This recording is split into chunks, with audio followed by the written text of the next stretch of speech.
जिस दिन हजरत मोहम्मद सल्लल्लाहु अलैहि वसल्लम की पैदाइश हुई, उस रात इकट्ठे 6 मोजज़े हुए। अल्लाह की तरफ से शिर्क के खात्मे की पहली निशानी थी। दूसरी तरफ फारिस के शाही ऐवान किसरिया में जलजला आया, तख्त लर्जा और छत की 14 बैलकोनियां गिर गईं, जिनका गिरना आप सल्लल्लाहु अलैहि वसल्लम की पैदाइश से सल्तनत के जवाल की इब्तिदा थी। यहाँ का बादशाह खुसरो परवेज काफिर और जालिम था, जो अपने 18 बेटों को बगावत के खौफ से कत्ल कर चुका था।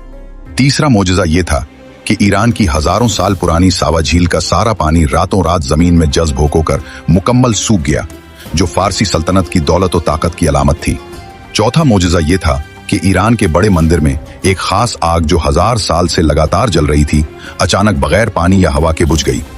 ये आग परस्तों की इबादत थी और इसका बुझना उनके मजहब के खात्मे की निशानी थी।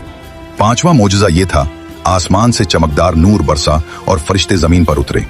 ये नूर मक्का से शाम तक फैला और फरिश्तों ने हजरत आमना बिनते वहब रजी अल्लाह अन्हा के घर को घेर लिया।